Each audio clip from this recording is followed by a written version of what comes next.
வணக்கம். நாய்களுடைய நடத்தை அதை வந்து நம்ம தொடர்ந்து டீகோட் பண்ணிட்டு வரோம்.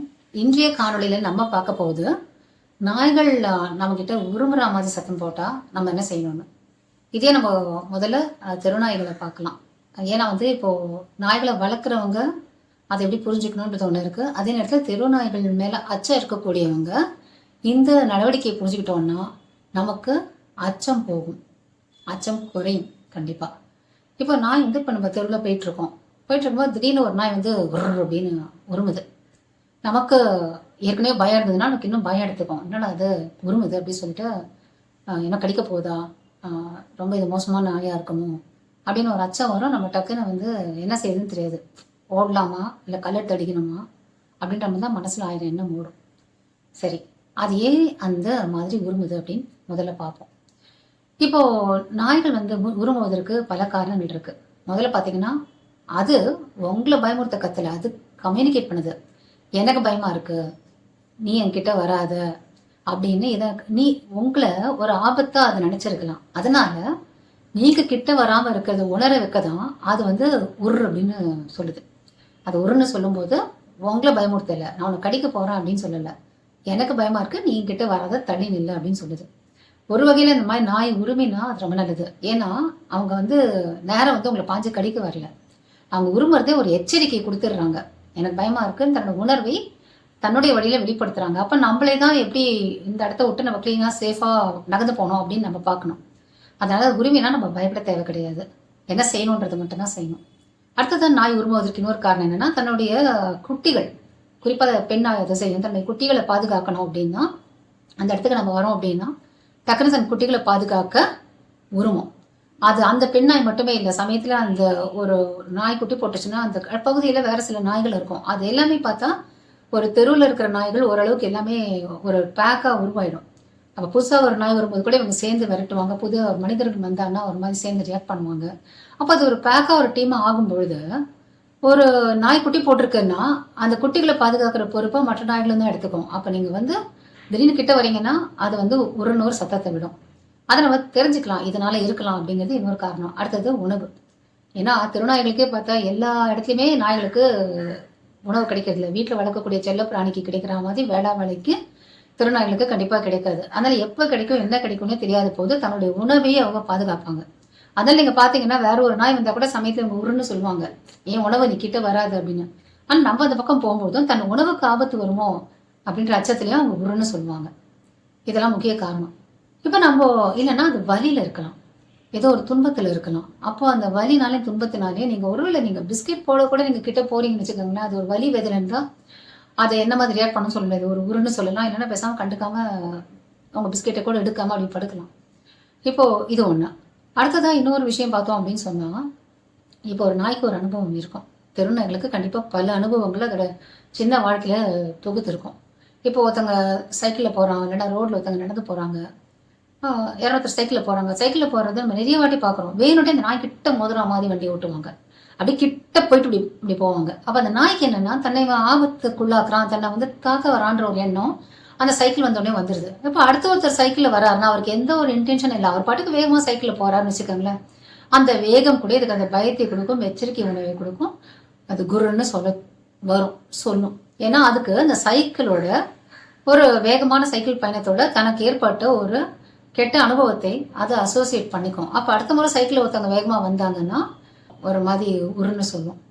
அப்ப நம்ம இதெல்லாம் தெரிஞ்சுக்கணும். இது ஒரு எந்த நாய்க்குமே என்ன அனுபவம் ஏற்பட்டுச்சுன்னு நமக்கு தெரியாது. அதனால நம்ம எப்பயுமே திருநாய்களை பார்க்கும்போது நம்ம ஒரு எச்சரிக்கையோட கவனத்தோடு இருந்துட்டோம்னா நாய்களுக்கும் மனிதர்களுக்குமான மோதலை தடுக்கலாம்.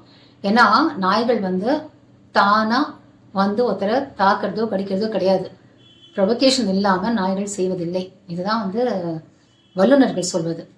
இப்போ அடுத்ததை பார்த்தோன்னா நம்ம என்ன செய்யணும். சரி, திடீர்னு ஒரு நாயோ ஒரு கூட்டமா ஒரு 4-5 நாயோ வந்து வந்துடுது, கிட்ட வந்து ஒரு உரிமிட்டு இருக்கு.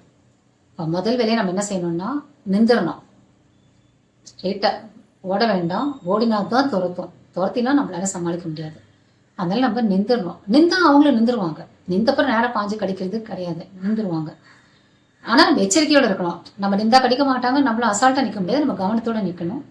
அதை நிற்கும் போது கைகளை முடிஞ்சா கட்டிக்கோங்க. ஏன்னா நம்ம கையை லூஸா விடும்போது தான் நம்ம வந்து ஏதோ அடிக்க வரோமோ நம்ம ஏதாவது கல் தூக்கி போடுவோமோ கட்டையில் அடிப்போமோ அதுக்குள்ள ஒரு எண்ணம் வரும். அதான் நம்ம கையை கட்டிட்டு இருந்தோம்னா முதல்ல வந்து அவங்க நம்மளுடைய அசையாத நிலையை பார்ப்பாங்க, கொஞ்சம் அவங்களும் சுதாரிப்பாங்க, அவங்கள நேரத்தாக்க வர மாட்டாங்க, யோசிப்பாங்க நம்ம அச்சுறுத்தலையோன்னு.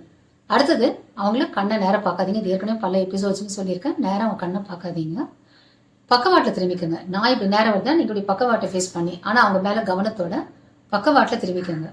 இன்னும் சொல்லப்போனால் நாய்களுக்கு நம்மளுடைய உடல் மொழி நல்லா தெரியும். அப்போ நம்ம தான் தெருவில் இருக்கிற நாய் பாதி நேரம் கவனிக்காம போயிட்டு இருக்கோமே தவிர தெருநாய்கள் எல்லா மனிதர்களையும் கவனிச்சுட்டு இருக்கு, எல்லா விதமான அனுபவங்களும் அதுக்கு இருக்கும். அப்போ ஒரு கொட்டாவி விட சொல்லுவாங்க வல்லுநர்கள். என்னன்னா ஒரு ஃபேக்கா அவங்களுக்கு கொட்டாவி வர அந்த நேரத்தில் பயம்தான் வரும்.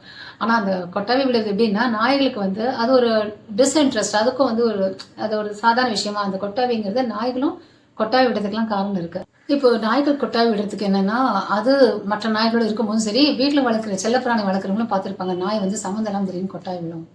ஆக்சுவலாக சம்மந்தம் இல்லாமல் நம்ம தான் நினைக்கிறோம். அது கொட்டாவி விடும்போது அது என்னன்னா நமக்கு வந்து கொட்டாவினா தூக்க பற்றாக்குறையோ தூக்கம் வருதோ அப்படி நம்மளுக்கு இருக்கு. ஆனால் நாய்களுக்கு அப்படி இல்லை. அது வந்து ஒரு கம்யூனிகேஷன். என்ன மாதிரினா நான் உனக்கு அச்சுறுத்தல் இல்லை, இந்த சூழ்நிலையில எனக்கு பெரிய ஆர்வம் இல்லை, நீ ஆபத்துன்னு நான் நினைக்கல அப்படின்ற மாதிரியும். அதே மாதிரி ஒரு நாய் பக்கத்துல இன்னொரு நாய் வந்து கத்துது நம்மளை பார்த்து. அப்ப இந்த நாய் கொட்டாய் விடுதுன்னா அது என்ன சொல்லுதுன்னா வீடு இது ஒன்றும் இல்லை, நீ டென்ஸ் ஆகாத, நீ ரிலாக்ஸ்டா ஆயிரு அப்படின்னு சொல்லுது. அந்த டென்ஷனை டீஎஸ்கலேட் பண்ணும்.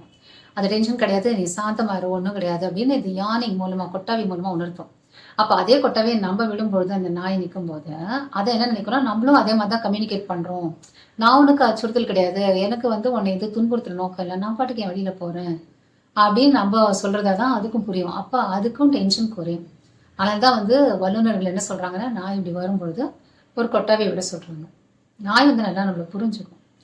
இது அடுத்ததா பார்த்தோம்னா கொஞ்சம் அந்த சூழ்நிலை எப்படி இருக்கு, கொஞ்சம் இது குறையுது, அந்த ஸ்ட்ரெஸ் குறையுது நாய்களுக்கு நீங்க பாத்தீங்கன்னா அடுத்தது மெல்லமா அப்படியே பின்வாங்கி சேஃபா அந்த இடத்த விட்டு போயிடலாம். உங்ககிட்ட கையில ஒரு கொடையோ ஒரு புத்தகமோ ஏதோ ஒன்று இருக்குன்னா நீங்க வந்து சேஃபா உங்களுக்கு முன்னாடி வச்சுக்கலாம். அது ஓங்கக்கூடாது. ஜஸ்ட் இன் கேஸ் மாதிரி பாதுகாப்பா உங்களுக்கு அதுக்கு இடையில அப்படி வச்சுக்கலாமே தவிர அது வச்சு நம்ம ஓங்கினோம்னா கண்டிப்பா அது ஒரு அக்ரெஷனை தோன்ற விஷயமாயிரும். அதை கையில வச்சுக்கோங்க. அப்புறம் அப்படியே மெல்லமா வந்து நம்ம பின்வாங்கிடலாம். நம்ம பார்ப்போம் ஆக்சுவலா வந்து பழமொழியே இருக்கு, கல்லை கண்ட நாயை காணும் அப்படின்னு. கல் எடுக்கிற மாதிரி ஆக்ஷனுக்கே நாய்னா பொதுவாக போயிடும். நம்ம போய் அதை துன்புறுத்தணும், அடிக்கணும், அடிச்சு விரட்டணும் அப்படிங்கிறதுலாம் ரொம்ப தவறான செயல். நம்ம அதெல்லாம் செய்ய வேண்டியது கிடையாது, செய்யவும் கூடாது. ஏன்னா நம்ம வந்து இன்னைக்கு போற போக்குல ஒரு நாயை அடிச்சு விரட்டிட்டு போனோம்னா நாளைக்கு இன்னசென்ட்டா ஒருத்தவங்க வருவாங்க, அவங்க இந்த நாயில கடிக்கப்படுவாங்க. அதை சிசிடிவி கேமரா படம் பிடிச்சு தானா போயிட்டு இருந்த மனிதரை துரத்தி வேகமாக கடித்த நாய் அப்படின்னு உனக்கு செய்தி போடுவாங்க. அது வந்து மில்லியன் வியூஸ் போகும். நாய்களுக்கு எதிராக நம்ம தெரியாம செய்யக்கூடிய தவறுகளும் அறிந்து செய்யக்கூடிய தவறுகளும் நாய்களை மட்டும் பாதிக்கிறது இல்லை, நாளைக்கு அந்த பகுதியில் போகக்கூடிய ஒரு அப்பாவி பொது ஜனத்தையோ அப்பாவி குழந்தையோ பாதிக்கும் என்பதால் நம் நாயுடைய நடத்தையை நன்றாக புரிந்து கொண்டு அதற்கேற்ப நம் செயல்பாடுகளை வைத்துக் கொண்டால் ஒரு சுமூகமான இணக்கமான சூழல் உருவாகும். இந்த காணொலி உங்களுக்கு பிடித்திருந்தது, இது பயனுள்ளது அப்படின்னு நீங்க கருதுனீங்கன்னா லைக் பண்ணுங்க, ஷேர் பண்ணுங்க, எங்க சேனலுக்கு மறக்காம சப்ஸ்கிரைப் பண்ணுங்க. மீண்டும் அடுத்த காணொலியில் சந்திப்போம். நன்றி, வணக்கம்.